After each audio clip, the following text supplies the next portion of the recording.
So I'm Brad Auty. I'm an animator at CD Projekt RED, and I'm a part of the GWENT team. So what that means is a lot of things. I'm responsible for premium cards. Basically, the way anything moves in the game, I have a hand in that. So I work closely with designers, programmers, and artists. So yeah, that's me. Yeah, I've been on the project since the get-go, really, since the beginning, and it's cool because everybody on the team is just always trying to find their own way to just improve the project and make the best version of Gwent that we can make, right? So when we came on as animators, it was like, how can we work to just make the best version? And that's where things like premium cards come from. That's an example of something that the animators have come up with as far as bringing these cards to life. So yeah, everyone has the same attitude. It's a really fun project to work on.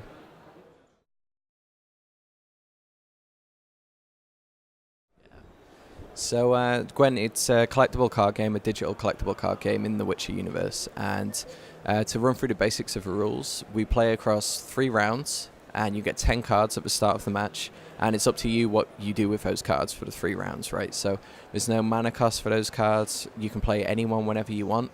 So it comes down a lot to tactics and deception and bluffing and trying to trick your opponent into playing all of their cards maybe in the first round so you can storm in the second and just take over the match. So it's a very tactical, unique game within this genre.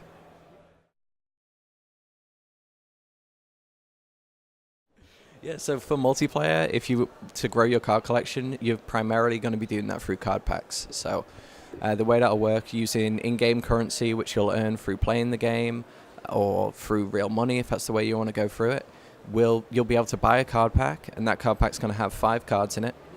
The first card you receive is going to be at least a rare card, and even more than that, we're going to give you a choice between 3 cards. So as an example, if I want to build a monster deck, I'm going to be presented with 3 cards, maybe 3 legendary cards, right? One is a monster card, one is a Scoia'tael, and one is a Northern Realms. I know for me that I want that monster card, so I'm going to choose that and help build my deck quicker. And then after that, you're going to get 4 more random cards, which of various rarities, right? You can end up with legendaries, rares too. So we really want players to be able to quickly build the deck that they want and craft their perfect play style.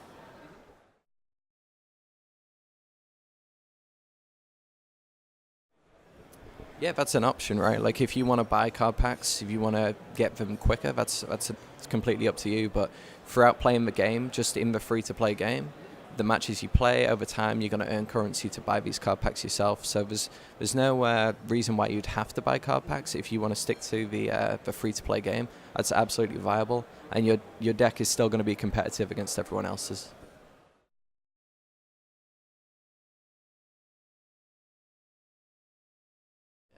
So our premium cards, for us, we're trying to make like the ultimate version of the shiny card, the shiny Pokemon card, right? So it's just a way of us for adding another level of visuals to the cards, right? So what we do is we have amazing illustrators who come up with these beautiful illustrations, and they tell stories. It's like they really tell you what this character is. And with our premium cards, we're just trying to bring those to life and really, use animation, VFX, 3D to tell the story of the card.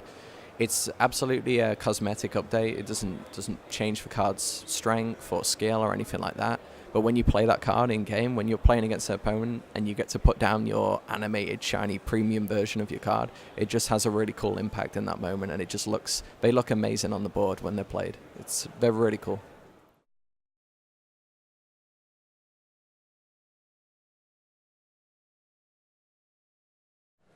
Yeah, the single player, we're really deep into it right now, working on this. And you've seen in the presentation, we show a small slice, early slice actually, of our single player tutorial. But our single player campaigns are going to be way more expansive than that. Like, we're looking at over 10 hours of content per campaign. And it's really exciting for us because we get to tell a different kind of story within the Witcher universe. So we can expand on the world and the lore from the games and from the books. We can introduce characters that were maybe hinted at or talked about briefly in the books and games. But rather than telling a story about a kind of lone wolf mercenary, we can tell a story about like a leader of an army and what that's like and the kind of choices that you have to make as a leader. It's really interesting.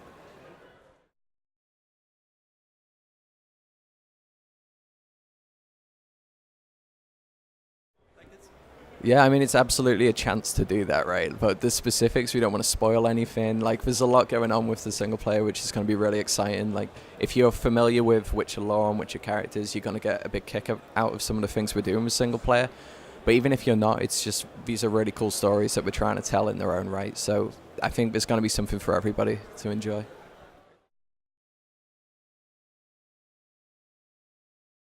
Yeah, so we're going to release our first campaign first, and we're going to start with one of the factions. So that's the way our campaigns are going to work. They're going to be tied to the factions that you see in the game. So right now with the factions we have Northern Realms, Scoia'tael, Monsters, and Skellige. And yeah, we're just going to continue to support the game by releasing more single-player content, more game modes, more card packs, more factions. It's going to be long-term support for the game.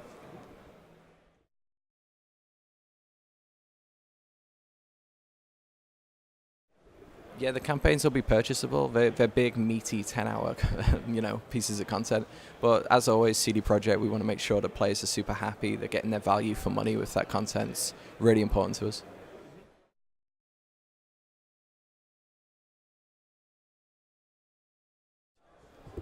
Yeah, absolutely. So the kind of changes we've made from the mini game in Witcher Wild Hunt are a lot of balancing changes. We really want it to be competitive for multiplayer, like for players to be able to play against another with their deck and not feel like they have overpowered cards and their cards are underpowered. There's no card in our game which isn't a viable choice for your deck. So a lot of changes to skills. We've introduced a lot of new skills. Rather than having characters which are just strength value units, most of our cards actually have some sort of interesting skill or interaction with other cards.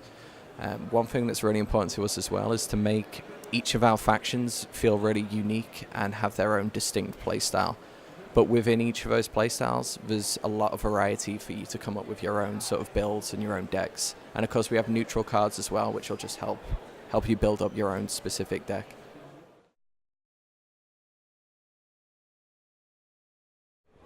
Cool. Yeah, I mean, before coming here, it was Scoia'tael. I was a big Scoia'tael guy, but since playing more at Gamescom, it's Skellige. Like, Skellige are a really cool faction. They have, at least with the deck we've brought here this time, the leader that's a part of this deck will add strength to units in the graveyard. So what you can do is, in that final round, when your graveyard's full of units from the first two rounds, you can play that leader card, increase the strength of all those guys, and then start bringing them back with medics. And there's some other skills on some of the cards which make them stronger when they come back from the dead.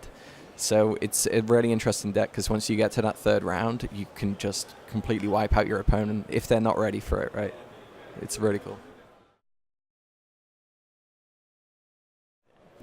Yeah, I mean, we'd love it if everyone could head to playgwent.com and sign up for the closed beta. So October 25th on PC and Xbox One.